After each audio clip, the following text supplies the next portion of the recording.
On this Monday night, new urgency in the climate emergency. It's 1 minute to midnight on that doomsday clock, and we need to act now. The push for less talk and actual action as critics take aim at Canada's goals. If you have a problem in your organization, you better deal with it. The NHL's top boss breaks his silence on sexual abuse in the league. We could not be more sorry. Family feud. The Rogers power struggle goes to BC's Supreme Court, and an unbreakable bond with her daughter. Every time I turn my head, she's beside me. This year's Silver Cross Mother and a Village honor a fallen soldier. Global National with Donna Friesen. Reporting tonight, Robin Gill. Enough of treating nature like a toilet. Enough of burning and drilling and mining our way deeper. We are digging our own graves. 1.5 is what we need to survive. 2 degrees, yes, SG, is a death sentence. You wield the weapons that can save us or sell us out. Those are the stark warnings to act now or pay the price at the UN Climate Conference in Glasgow, Scotland. Good evening and thank you for joining us. The pressure is on world leaders gathering at COP26. Over the next 2 weeks, they must make a serious commitment to reduce harmful greenhouse gas emissions in an effort to limit global warming and the accelerating effects of human-caused climate change. But the clock is ticking and the temperatures are rising. The 6 years since the Paris Agreement was reached have been the hottest on record. And a new report released from the UN's Weather Agency highlights that our planet is changing before our eyes and how extreme weather events are the new norm. Our Crystal Goomansingh reports from Glasgow tonight on the demands for meaningful action over empty promises. Inside COP, they're just politicians and people in power pretending to take our future seriously. Riled up and understandably angry. Greta Thunberg already has a number of environmental summits under her belt. And despite all of the earnest nodding and political pledges she's seen and heard, the climate keeps warming. 2021 is on track to rank between the 5th and 7th warmest year on record, according to the UN's World Meteorological Organization. They will judge us with bitterness and with a resentment that eclipses any of the climate activists of today. And they will be right. British Prime Minister Boris Johnson is the leader of the host nation, but at COP26, he could also be the Conservative voice to pull more climate-skeptical Tories to the table. This summit is the first gathering since the Paris Climate Agreement. If that was about establishing a vision, Glasgow is supposed to be about execution. What have nations done, and how will they do more to up their commitments? Promises that can have real impacts, positive or negative. The Arctic sea ice is our air conditioner. Canadian researcher Stephanie Peck recently spent time out on a tundra buggy in the normally frigid Manitoba North. Watching polar bears and sharing her research, she says a degree or 2 could reduce polar bear breeding abilities. We also know that sea ice reflects back the heat from the sun. So when we are shrinking that sea ice, we're now absorbing more of that heat into the oceans. So again, it's all connected, and I think saving the bears is really saving ourselves. Her awkward laughter and underlying anxiety. This is a message the world still isn't hearing. Canada is warming on average twice as quickly as the rest of the world. And in our north, it's 3 times quicker. Carbon taxes and offsetting plans will be highlighted at COP26, along with the need for richer nations to help poorer ones battle the effects of climate change and reduce their reliance on fossil fuels. Find practical ways of overcoming differences so we can all get down to work together to rescue this precious planet. Scientists have been emphatic leading up to this summit that the planet is fast approaching a point of no return. Already, people around the world are experiencing firsthand the effects of climate change. In the face of more extreme weather events and adaptation, this summit is seen as the last meaningful opportunity for the world to act together. Crystal Goomansingh, Global News, Glasgow. Prime Minister Justin Trudeau says his government will take the absolutely necessary step to cap this country's oil and gas emissions to meet the 2050 net zero target. Our Mike Le Couteur is traveling with the Prime Minister at COP26. Mike, what is Trudeau's main message at the climate conference? Well, Robin, Prime Minister Justin Trudeau came to COP26 sounding the alarm on the environmental emergency. And he did it with a very real and recent example of how climate change has already changed Canada. There was a town called Lytton. I say was because on June 30th, it burned to the ground. The story of Canada's record summer heat and its devastating impacts got delegates' attention. Hoping to prove Canada is pulling its weight, Trudeau also presented an election promise he's pledging will become government policy. We'll cap oil and gas sector emissions today and ensure they decrease tomorrow at a pace and scale needed to reach net zero by 2050. That's the goal, but the government still needs the roadmap to get there. It's why the Minister of Natural Resources and the Minister of Environment sent this letter to the Canadian Net Zero Advisory Board asking for advice on, quote, the development of quantitative 5-year targets. I'm the first one to say that we need to do more, and my government and the Prime Minister said we need to do more, which is why we've announced this cap on oil and gas emissions, which is why we've committed to phasing out fossil fuel subsidies 2 years earlier than all of our G20 partners. We saw nothing new. So, of course, this lacked ambition. Environmental advocates at this summit weren't impressed by Trudeau's presentation and plan. Unfortunately, the solution he came up with focused on emissions and not production. And what that allows is for oil and gas companies to continue to put forward false solutions. Our emissions today are the same pretty much as they were in 2005. I think the world has reason to feel suspicious of Canada when it says we're going to do more, we're going to do better. This international conference is only just underway, and while leaders' statements do set the tone, climate advocates we've spoken to hope ambition will increase over the next 2 weeks to meet the urgency of the moment. Robin. Mike Le Couteur with our team coverage in Glasgow, Scotland. Mike mentioned the record temperatures in BC were a big part of the Prime Minister's address in Glasgow. And new figures from BC's Coroner's Service show the true toll of that disaster. Between June 18th and August 12th, nearly 600 people died from the extreme heat. 526 of those deaths happened during the heat dome in late June. A staggering 231 people died in a single day on June 29th. With climate talks underway, there's a lot at stake for Alberta, home to Canada's oil and gas sector. Premier Jason Kenney is not attending the summit, though he did mark its start today by announcing $176 million in provincial and federal funds for 16 projects. The province says these projects will cut nearly 7 million tons of emissions by 2030. Alberta is home to some of the most enterprising entrepreneurs in the world, who recognize that innovation, the environment, and economic prosperity go hand in hand. To reach Canada's climate goals, a lot more will have to happen in the months and years ahead. Heather Yourex-West looks at whether Alberta's oil and gas sector is ready for change. Researchers in this Calgary lab are trying to innovate for the road ahead, working to turn Alberta bitumen into carbon fiber, a construction material stronger and lighter than steel. We think this is a truly transformational opportunity. We're looking to divert a lot of bitumen from being combusted as it is today and stand up entirely new industries. As the world moves away from fossil fuels as an energy source, the province will need to diversify. But right now, Alberta's oil and gas industry is booming once again.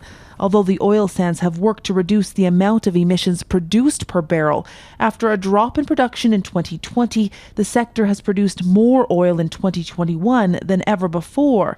And that means emissions are rising too. We in the oil sands know that we are a huge part of that challenge. We are responsible, oil sands, not even the whole oil industry, responsible for a full 10% of Canada's emissions. We therefore have to be a really big part of the solution.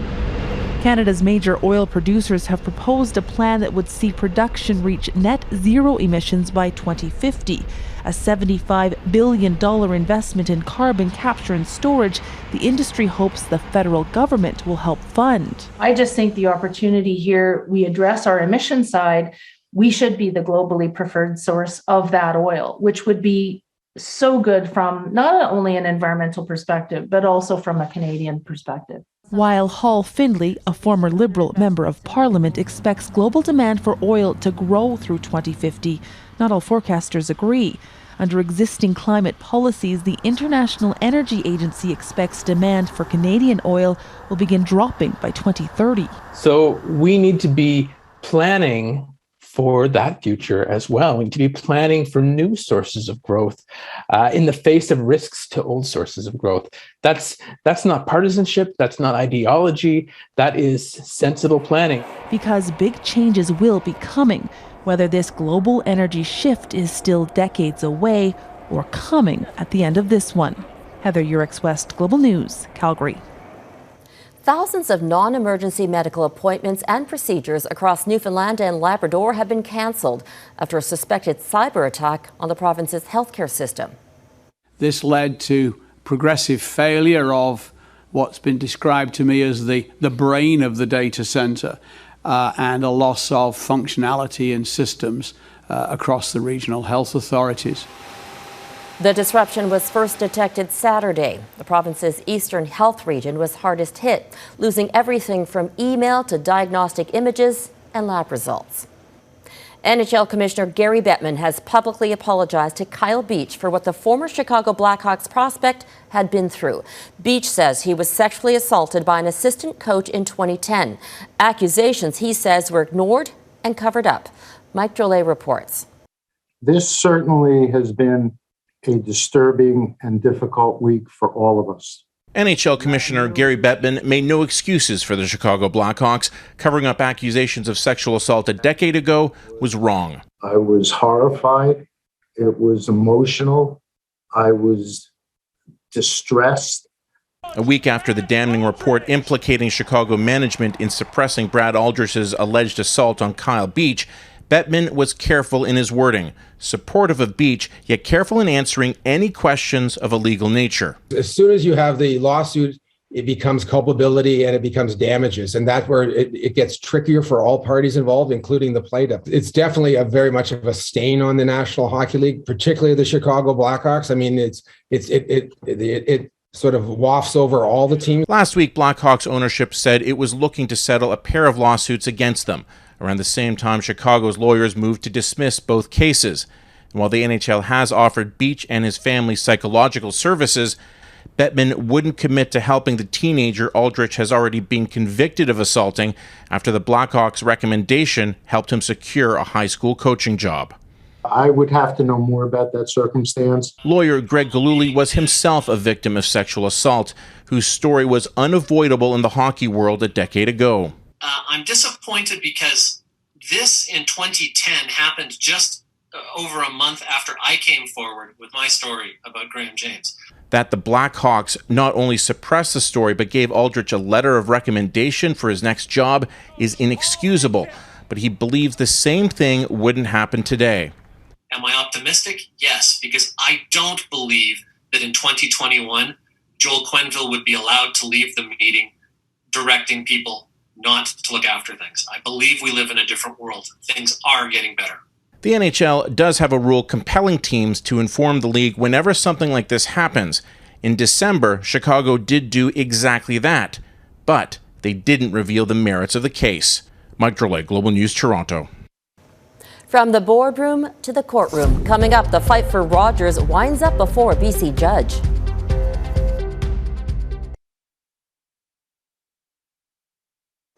The Rogers saga is playing out in a BC courtroom today. The family is battling for control of Canada's largest wireless company. It's a real-life succession cliffhanger. Anne Gaviola is following all the twists and turns. Anne, what is the latest on this legal challenge? Well, the very latest is that this family feud is moving from the court of public opinion into an actual courtroom before BC's top court. So ahead of this, we've had literally hundreds of documents filed by various members of the family. And the battle lines have been drawn, Robin. In the one camp, you have Edward Rogers, the only son of late founder Ted Rogers. And on the other side, the other camp, you have Rogers Corporation, which includes Edward's mother and his two sisters. And what came to light is Edward Rogers' attempt to unseat the current CEO of Rogers, Joe Natale. When that came to light, Edward was subsequently fired from his position on the corporate board, but he remains chair of the family trust, which holds the lion's share of voting power. He used that position to appoint a new board with some allies to tilt the balance of power in his favor. His mother and his sisters say this other board is illegitimate. It's going to be up to BC Supreme Court to decide who's in the right legally. I've been speaking to corporate governance experts, legal experts. They say it's just a matter of time, though, before Edward prevails. I'm not sure how they're going to win. I mean, they may get it delayed saying, okay, you did it wrong procedurally, Mr. Rogers. You should have done it not by a private note. You should have gone to a formal shareholder meeting. But that doesn't diminish or remove his authority to vote those shares. If I was a betting person, I think Edward is going to win in court today. What happens after that is up for debate. So, Anne, where does this go from here? Well, regardless of what's decided by BC's top court, keep in mind both sides have deep pockets and they have the ability to drag this out and appeal. All of this is happening while regulators decide whether or not to greenlight the Rogers takeover, that $26 billion deal of Shaw, which would be its biggest acquisition ever, perhaps its most important. Robin? All right, Anne Gaviola in Toronto. Still ahead, why tens of thousands were locked down in the happiest place on earth.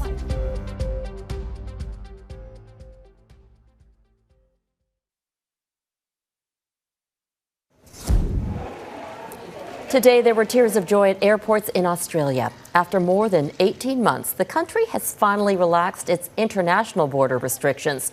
For now, travel is limited to fully vaccinated Australian citizens, permanent residents, and their immediate families. International tourists could be allowed sometime next year. In China, a single case of COVID-19 has shut down Shanghai Disneyland. According to Chinese state media, officials sealed off the theme park yesterday after learning a woman in the area had tested positive.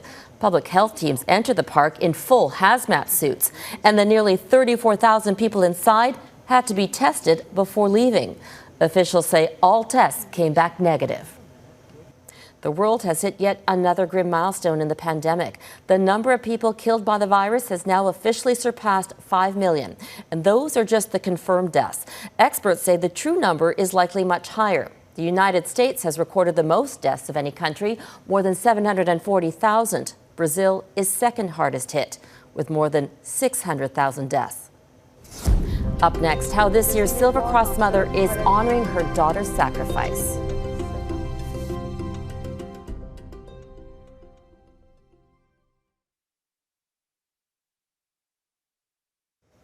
Every year, the Royal Canadian Legion picks a Silver Cross mother. On Remembrance Day, she lays a wreath on behalf of all mothers who lost a son or daughter in military service. It's an immense honor, but one no parent wants. A woman from Quebec is this year's Silver Cross mother. Her daughter, Corporal Corinne Blais, was only 21 years old when she was killed in Afghanistan. Mike Armstrong has her story. The small village of Les Méchins, Quebec, is tucked away on the south shore of the St. Lawrence River. It is a world away from Afghanistan, but not so far that in April of 2009, they couldn't hear the bagpipes.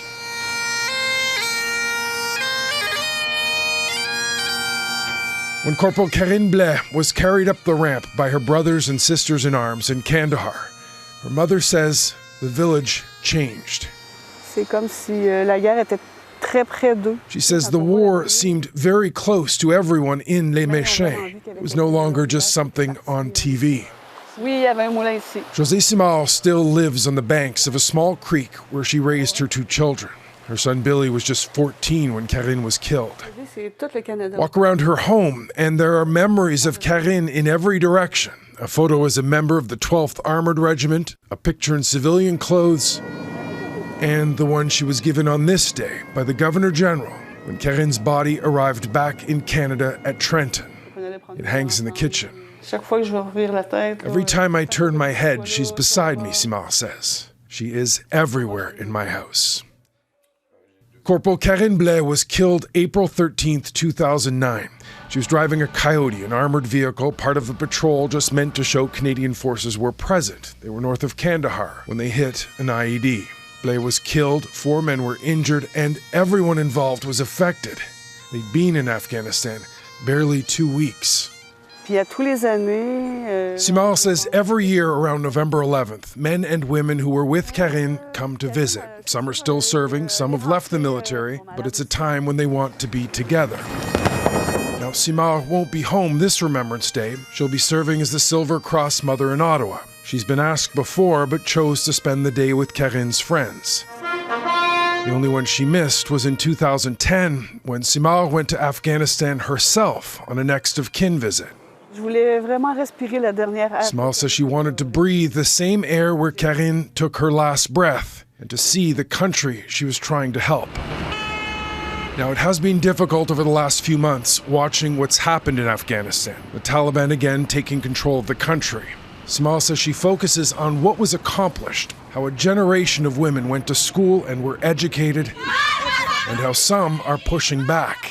Canada, she says, made a difference. Karine didn't die for nothing.